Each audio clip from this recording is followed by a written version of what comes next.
lecture on Hebrew. Today we will study the meanings of phonemes, sounds, morphemes, roots, and words.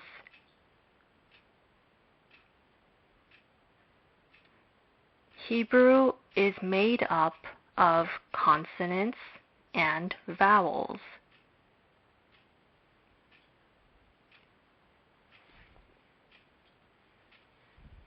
We already learned that Hebrew can have 22 or 23 consonants. We also studied the Hebrew vowels. We studied the short vowels and long vowels, and we studied the Hebrew vowels. The Hebrew consonants and vowels form one element of Hebrew syllables.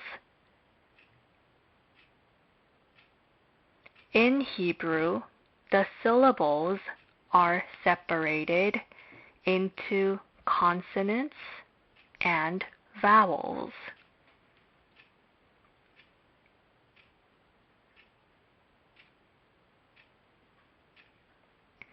The Hebrew consonants and vowels come together and they form closed syllables and open syllables.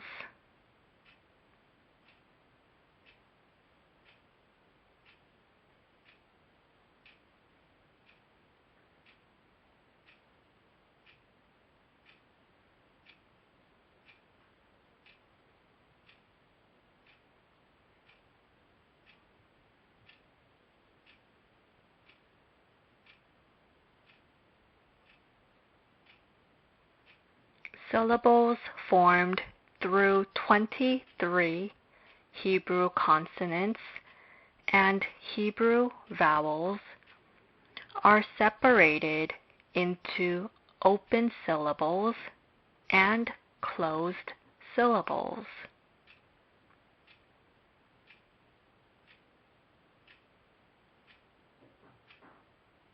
In this lecture, we will first study Hebrew syllables.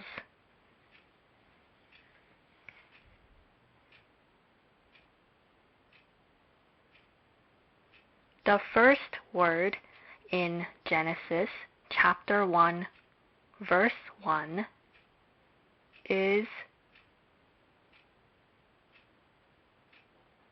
Bereshit.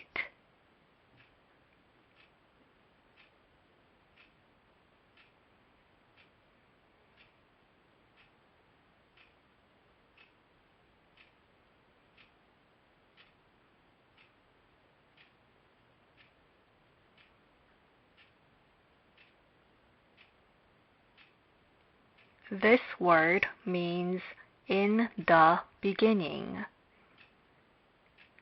Let's see how this word, meaning in the beginning, is separated in terms of syllables. We must remember that there are two kinds of syllables in Hebrew, and one is the open syllable, and the other is a closed syllable.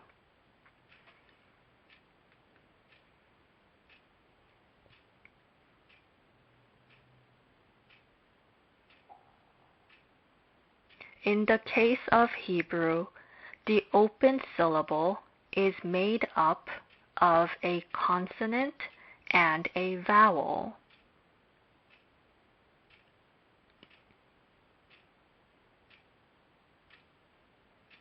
The closed syllable is made up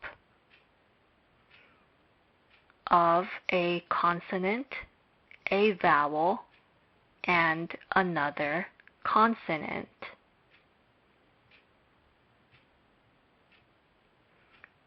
Please remember that in Hebrew, a syllable always begins with a consonant. We can separate the syllables of Bereshit in the following ways.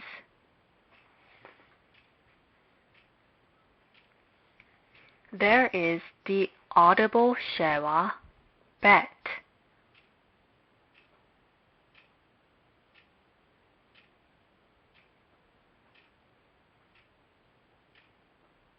The audible shewa plays the role of the vowel.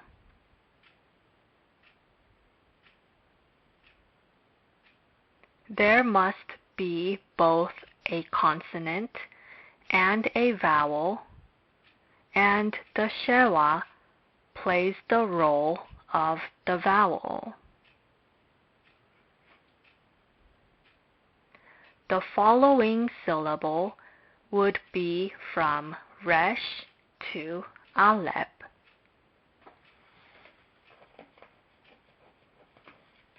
This syllable is a closed syllable. It is a closed syllable because it consists of a consonant, a vowel, and another consonant. Then the second syllable would be the following: shin to tau. Let's look at the reason for why they are separated in these ways.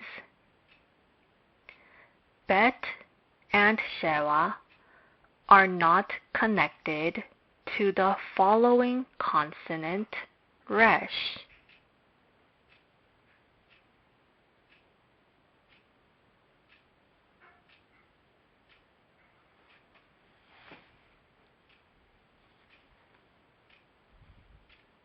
Bet and resh can be tied together into one syllable.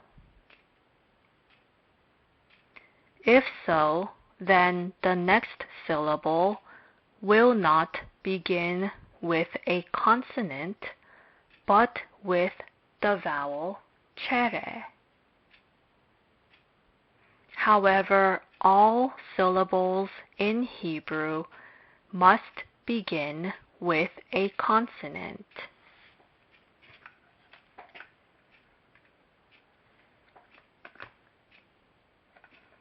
Therefore, resh supports the syllable that connects to bet to form a closed syllable, but this is not necessary and is done by choice.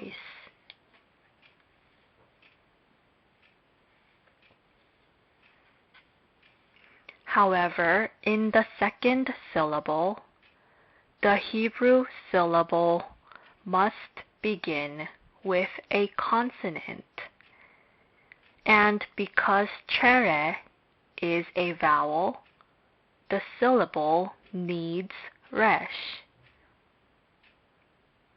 Hence, we separate the syllables here.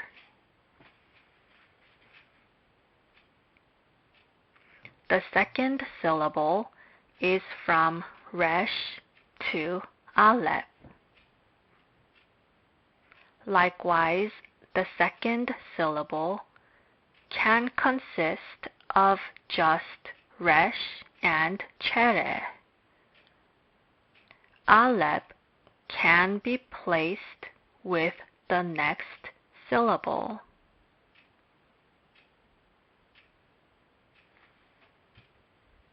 However, because the next syllable begins with a consonant and aleph cannot be placed with it, Aleph must be placed with the second syllable.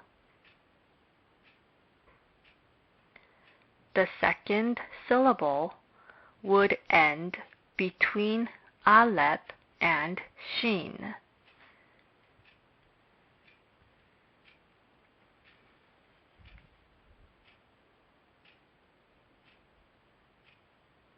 Because the third syllable begins with Shin, there is no problem there.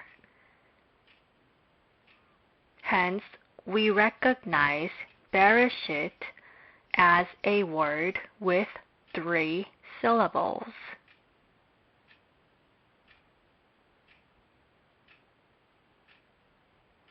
The first syllable is an open syllable made up of a consonant and a vowel. And the second syllable is a closed syllable made up of a consonant, a vowel, and another consonant. The third syllable is also a closed syllable made up of a consonant, a vowel, and another consonant.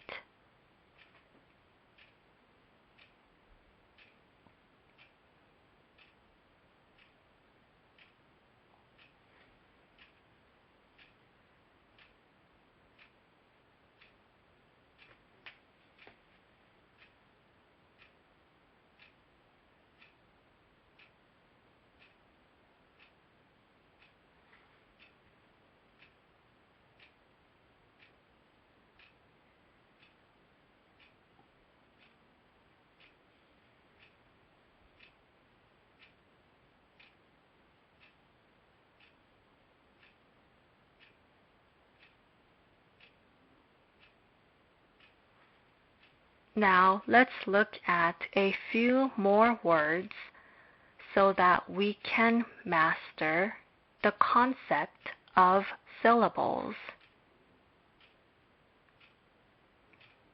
There is the word bara that comes after Bereshit in Genesis chapter 1, verse 1. Let's separate the syllables of this word. This word can be separated into 2 syllables. First, the closed syllable that consists of the consonant and vowel bet and kamet.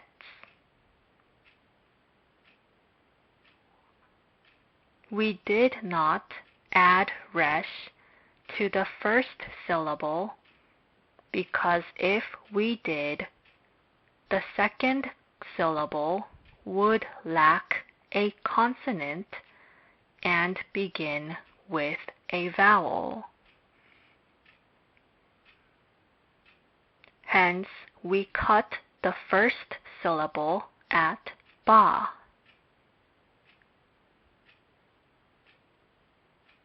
The second syllable is a closed syllable that is made up of the consonant, vowel, and consonant, resh, kamet, and aleph, respectively.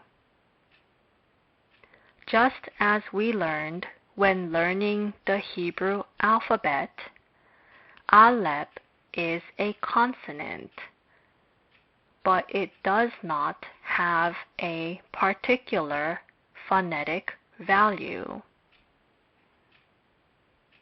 Hebrew native speakers can pronounce aleph, but we foreigners see the consonant as silent.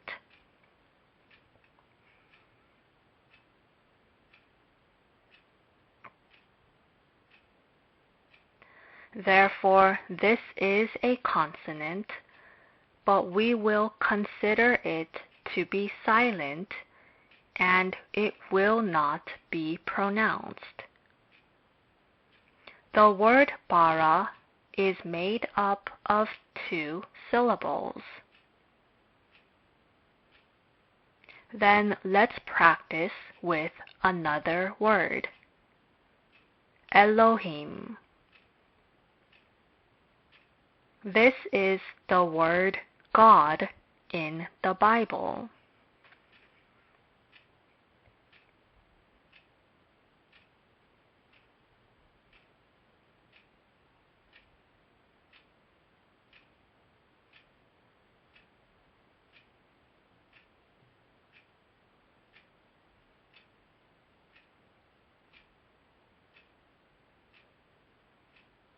At the bottom is the composite shewa,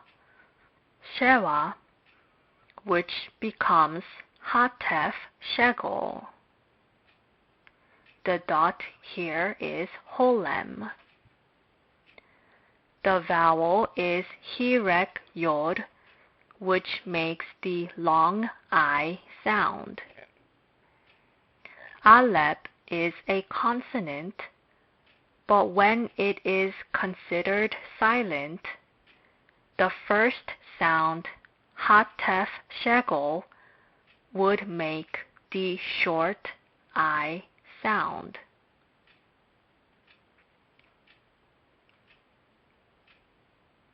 Next, lamed. Lamed is like the letter L in English. Next, the dot on top of the consonant makes the short O sound. Next, he can be seen as the letter H in English.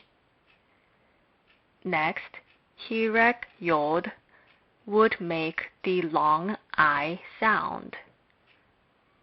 Next, the mem Sophete form. This can be seen as the letter M. Hence, we would read this word as Elohim. Elohim. Elohim can be separated into the following syllables.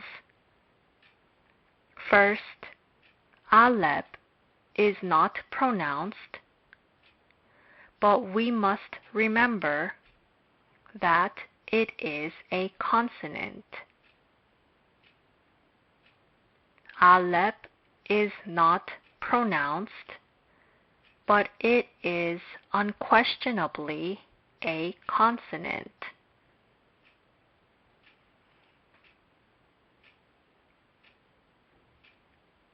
Thus, it would appear as if the vowel comes first, but according to the rules of Hebrew syllables, the consonant appears first.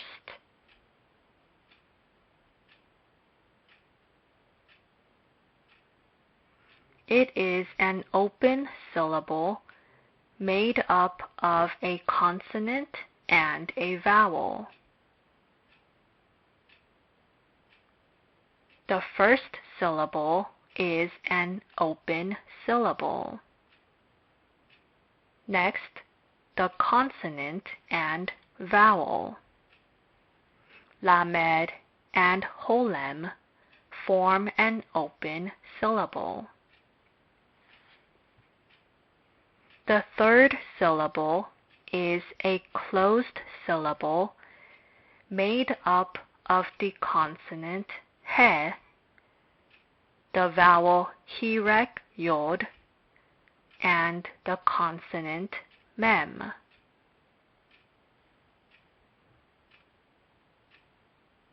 Thus, Elohim is a word made up of 3 syllables.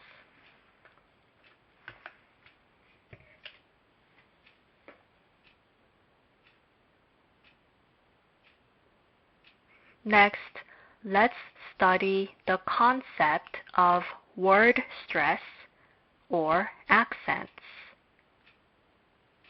In Hebrew, there is a stress on the last syllable unless marked otherwise.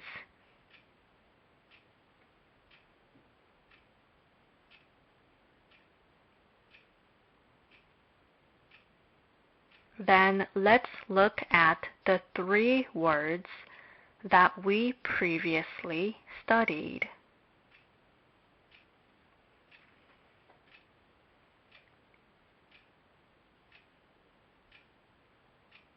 We will be able to know what part of Bereshit bara Elohim is stressed. First, there is a stress on the last syllable of Elohim as it says on the board. Hence, when we pronounce this, we would say Elohim. Second, let's look at Bereshit, the first word we studied.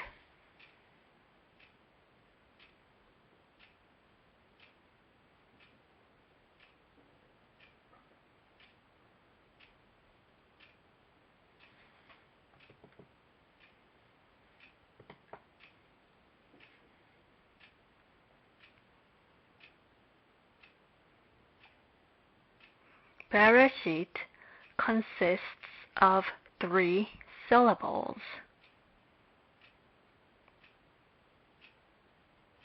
Based on the premise that Bereshit does not have any distinct marks, the last syllable would be stressed.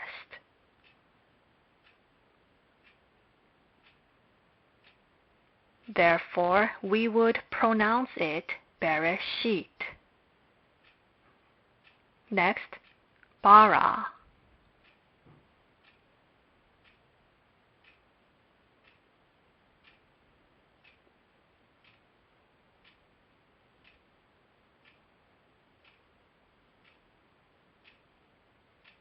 Bara is separated into 2 syllables.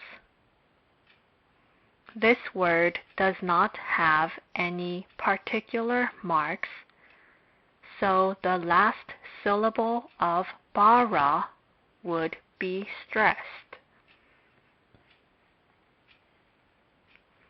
When reading bara, it would have a nearly accurate pronunciation.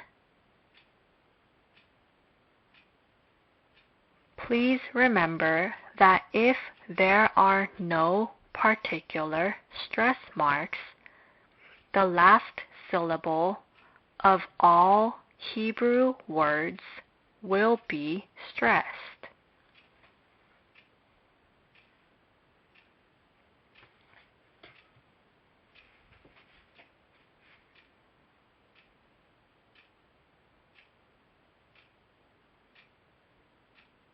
Then let's look at an example of a word with a particular mark.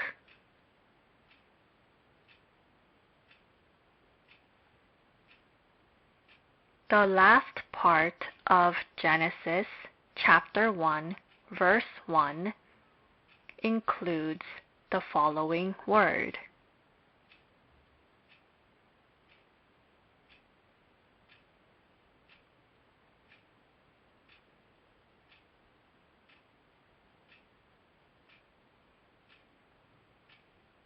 Please follow along.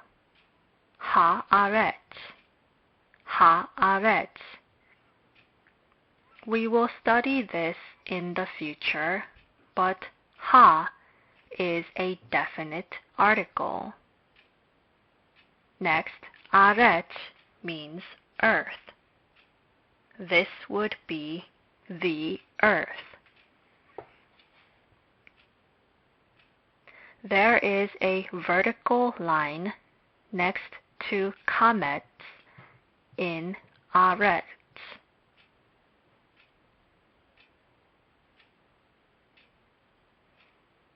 This is called meteg. This is a mark that indicates a stress. Generally, the last syllable would be stressed, but in this case, the mark indicates that a stress is put on the a.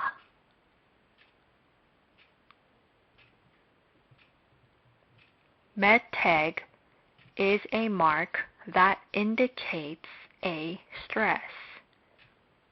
Therefore, this word is different from a normal case in which the stress would be placed on the last syllable, in that the stress is put where there is the meteg.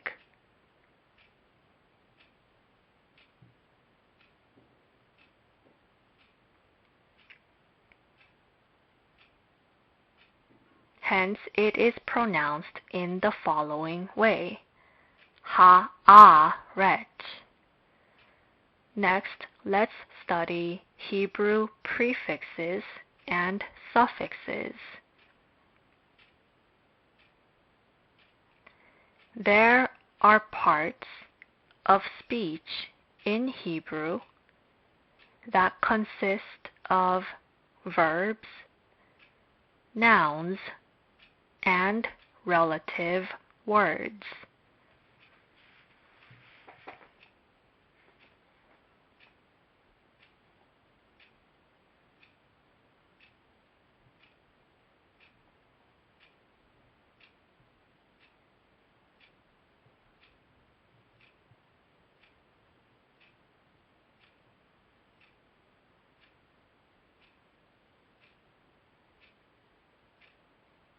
There are different words for the end of a word and the beginning of a word in the parts of speech.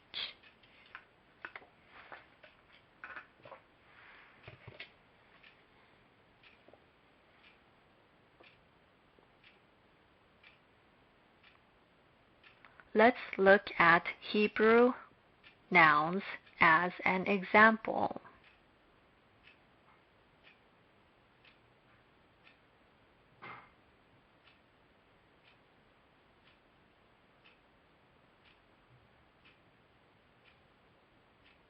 There is the word melek.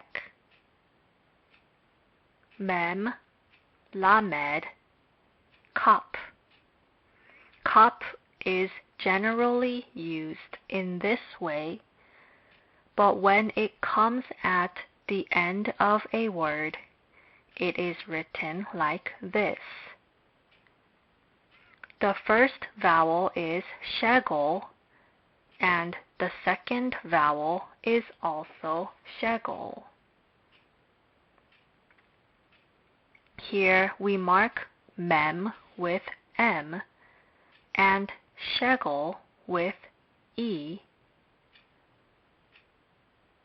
lamed with l, shegel with e, and lastly kap with k. We read this as melek. This means king in English.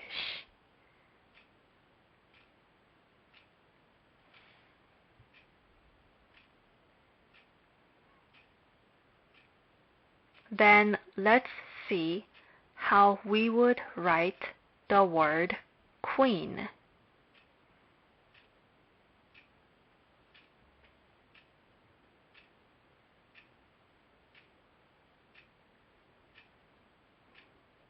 We will study the changes in vowels next time, and today we will study the endings of words.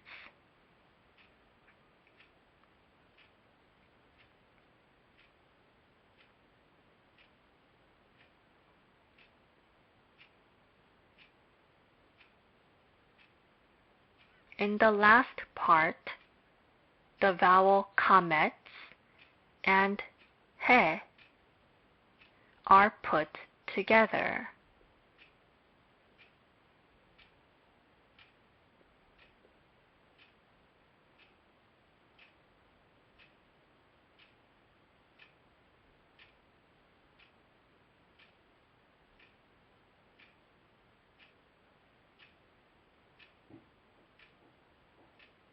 This means queen.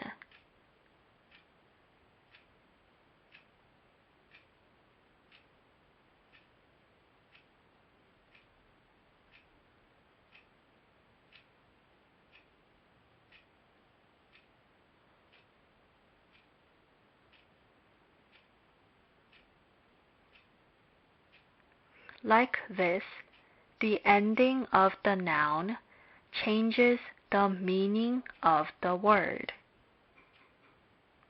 In this way, the words that are put at the end of a word are called suffixes. We discussed the concept of suffixes through an example. Now let's look at the concept of prefixes. We will use verbs from among the verbs, nouns, and relative particles to explain prefixes.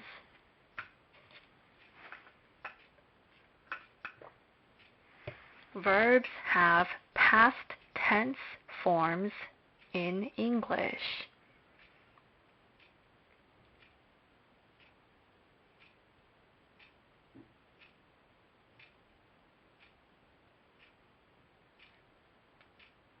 Let's look at the word melek, which we just studied.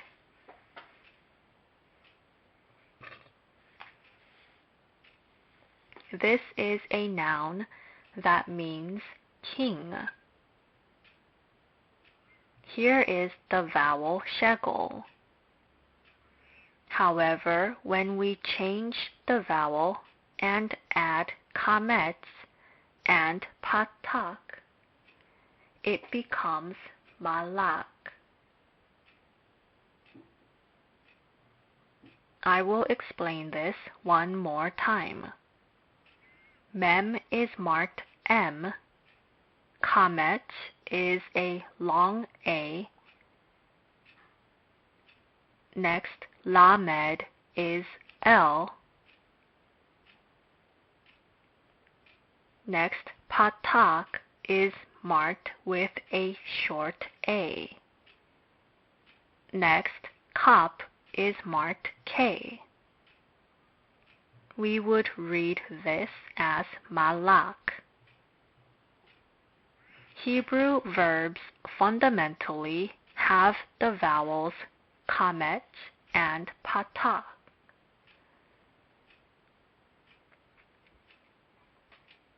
These are vowel forms of verbs that are applicable to past tense forms.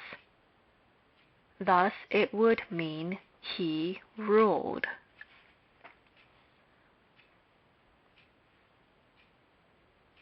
Now let's change this word into a present form or future form.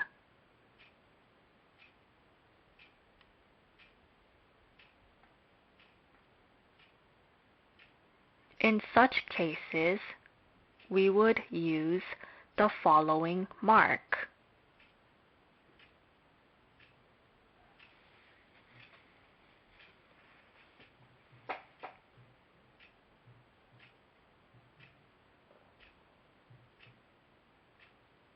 Please read along. Imlok. The vowel sounds changed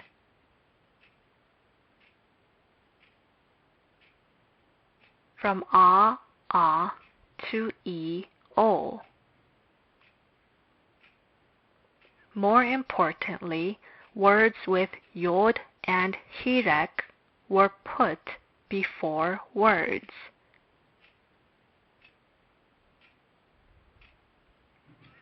They are put at the beginning of words, which we call prefixes. Furthermore, just as we added words to the ends of words, I will write queen.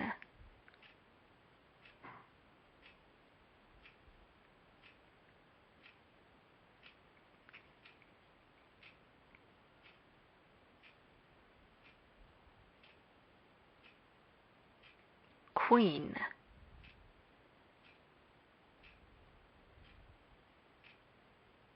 Like this, words that are added to the ends of words are called suffixes.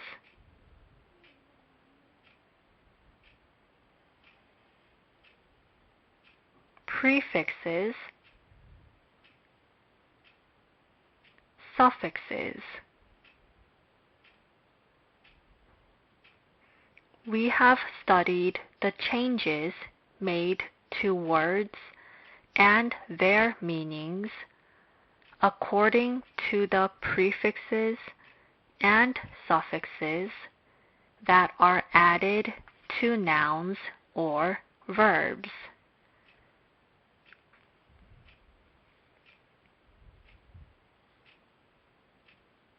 Next, let's study roots and ends of words.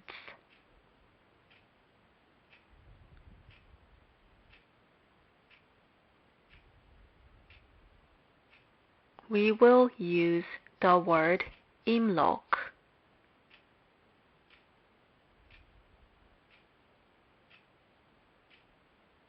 Imlok.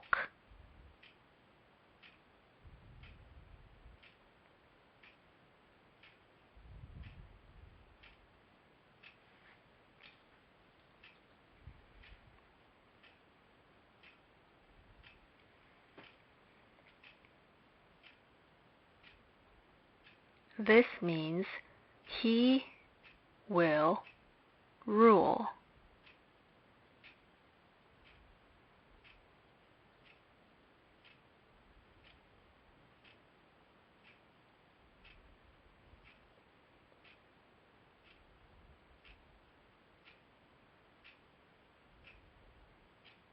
There are parts of this word that is a root, a prefix, and a suffix.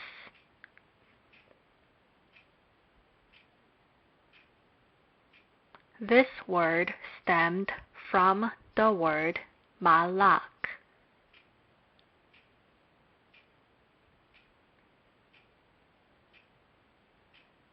It changes into a perfect tense, imperfect tense, past tense, and future tense, depending on what is placed before it.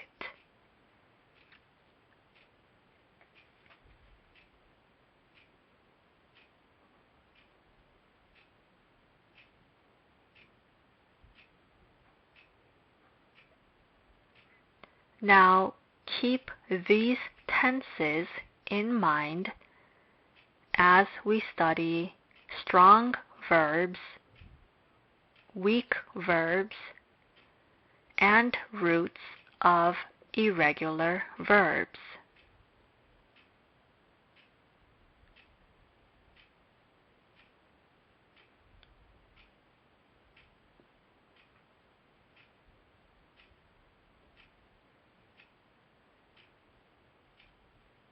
Hebrew verbs can be separated into 3 groups.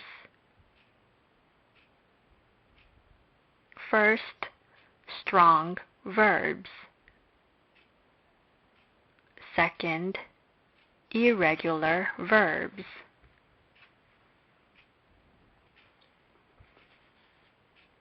Third, weak verbs.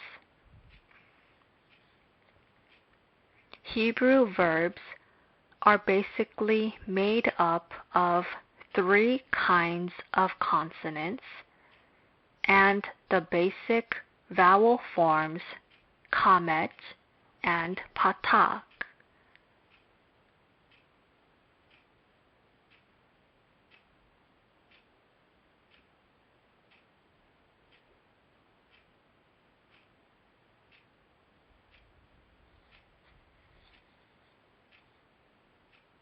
All 23 Hebrew consonants can be put in the squares here.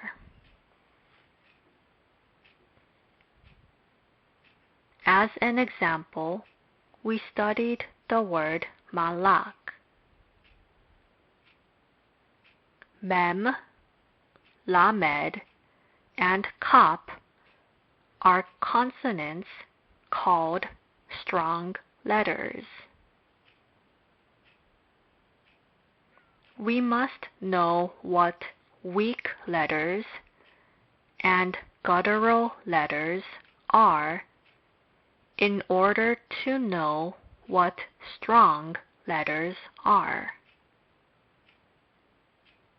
Guttural letters are consonants with sounds that are formed in the neck when pronounced. There are 4 of these in Hebrew.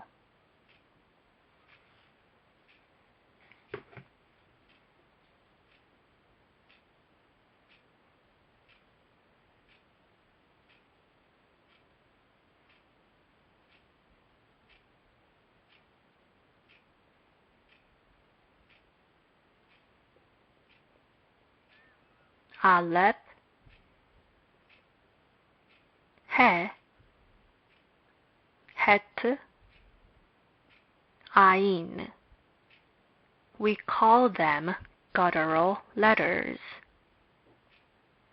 When any of these 4 letters are added to consonants of Hebrew words, they become irregular verbs.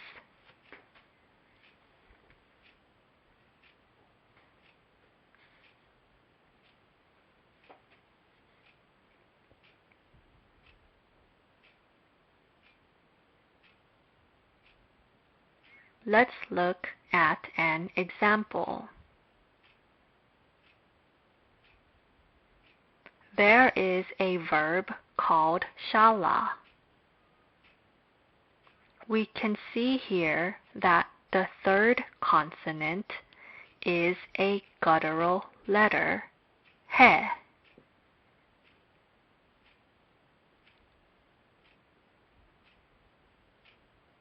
Let's write this on top.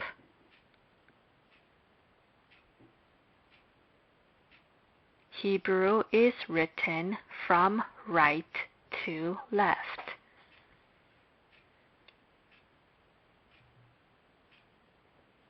Therefore, the first consonant would be shin.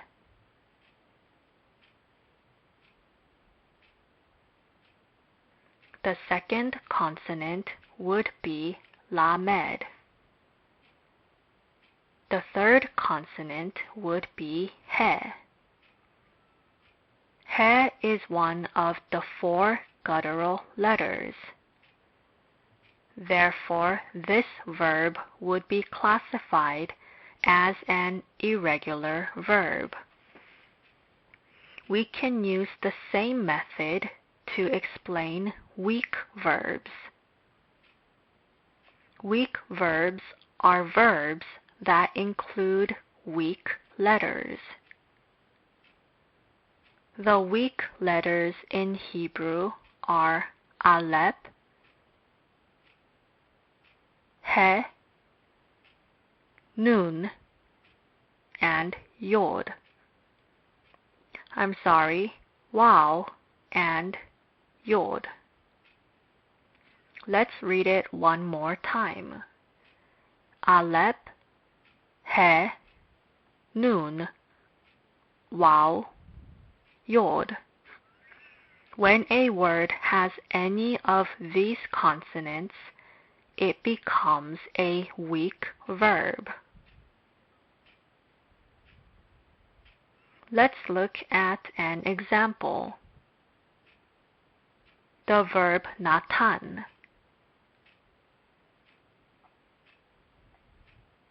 Nun, tau, nun. Let's look at the first part. The consonant nun is at the beginning and the end.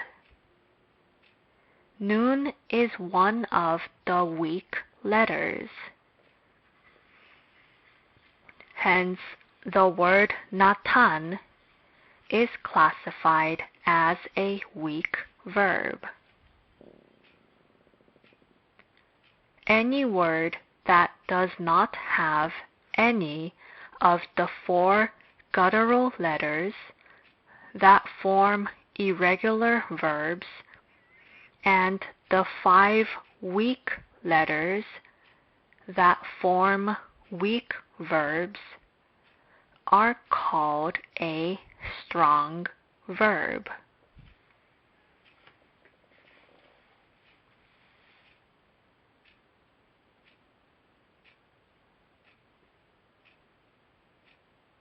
With this, we will wrap up our studies of strong verbs, irregular verbs, and weak verbs. With this, we will conclude the 3rd lecture on Hebrew. Thank you.